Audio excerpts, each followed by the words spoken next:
లేకపోతే ప్రజలు ఎలా బతకాలి, ఎలా కంట్రోల్ చేస్తారో లేక రాజీనామా చేస్తారో చెప్పాలి అధ్యక్ష. అధ్యక్ష, ఈ ప్రభుత్వం వచ్చి 10 సంవత్సరాలు అయ్యింది అధ్యక్ష. గ్రామంలో అభివృద్ధి ఎక్కడ వేసిన గొంగలి అక్కడే ఉంది అధ్యక్ష. వీళ్ళు ఏం చేస్తున్నారు అధ్యక్ష? ప్రజలు ఈ ప్రభుత్వాన్ని ఎందుకు ఎన్నుకున్నారు అధ్యక్ష? ప్రభుత్వం తీసుకుంటున్న చర్యలు ఏమిటో మంత్రి గారు తెలియజేయాలని కోరుతున్నాను అధ్యక్ష. గౌరవనీయులైన స్పీకర్ గారికి నమస్కారాలు. అంతర్జాతీయ మార్కెట్లో ముడి పదార్థాల ధరల పెరుగుదల ప్రభావం దేశీయంగా కనిపిస్తుంది అధ్యక్ష. అయితే ప్రభుత్వం బఫర్ స్టాక్ విడుదల చేయడం మరియు దిగుమతి సుంకాలను తగ్గించడం ద్వారా ధరలను నియంత్రిస్తున్నాం అధ్యక్ష. యువశక్తికి పెద్దపీట వేస్తూ ఈ బడ్జెట్లో నైపుణ్యాభివృద్ధి అంటే స్కిల్ డెవలప్మెంట్ మరియు స్టార్టప్ రంగానికి భారీగా ప్రోత్సాహాలు ప్రకటించాం అధ్యక్ష. దీని ద్వారా లక్షలాది కొత్త ఉద్యోగ అవకాశాలు మెరుగుపడుతున్నాయి అధ్యక్ష. సాఫ్ట్వేర్ రంగంలో మన దేశం ప్రపంచంలో మొదటి స్థాయిలో ఉంది అధ్యక్ష. ఎగుమతిలో ఎంతో పురోగతి సాధించాం అధ్యక్ష. ప్రపంచంలో 3వ అతిపెద్ద ఆర్థిక వ్యవస్థగా తయారు చేశాం అధ్యక్ష. ఇవన్నీ వీళ్లకు కనిపించడం లేదా అధ్యక్ష? వీళ్లకు ఎప్పుడు మమ్మల్ని విమర్శించడమేనా అధ్యక్ష? ధన్యవాదాలు.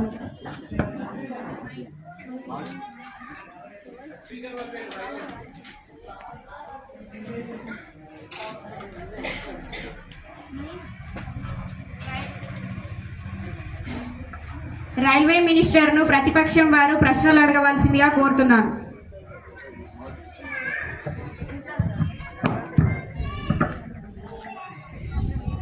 నమస్కారం అధ్యక్ష.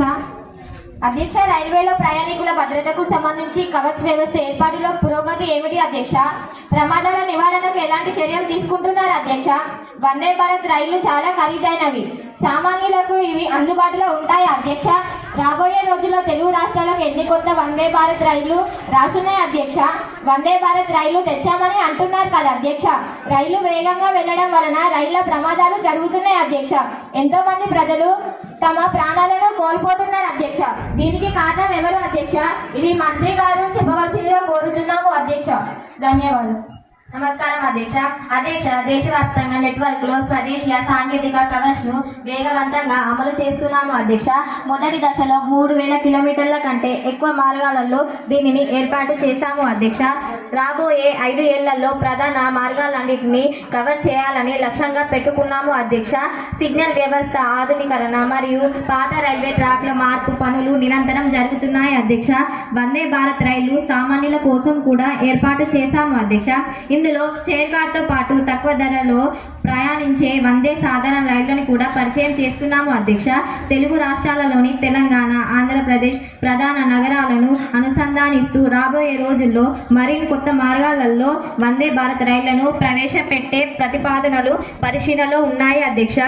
దేశంలో రైల్వే నెట్వర్క్ ను ఎంతో పెంచాము అధ్యక్ష. వీళ్ళ కళ్ళకు మేము చేసిన పనులు కనబడడం లేదా అధ్యక్ష?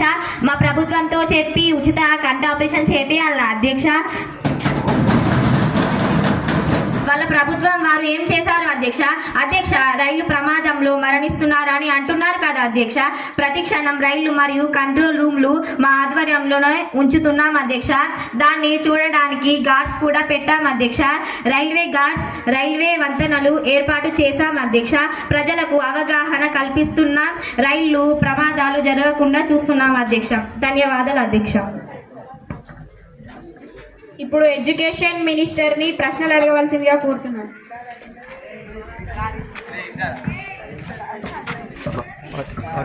నమస్కారాలు అధ్యక్ష.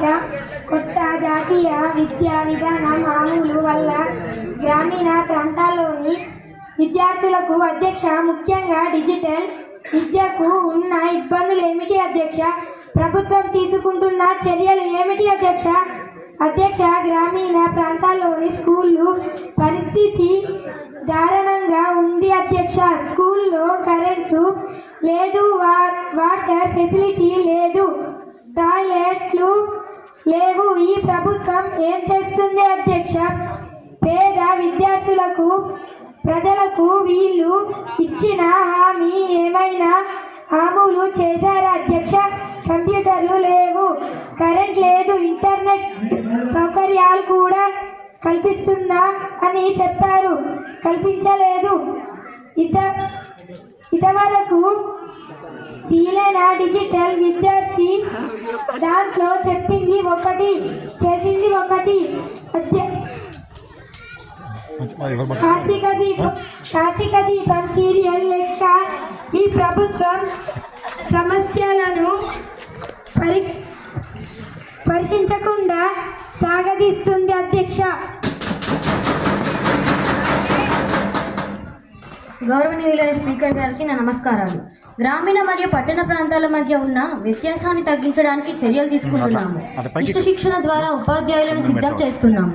డిజిటల్ విద్య కోసం PME విద్య కింద దీక్ష ప్లాట్ఫామ్, స్వయం ప్రభ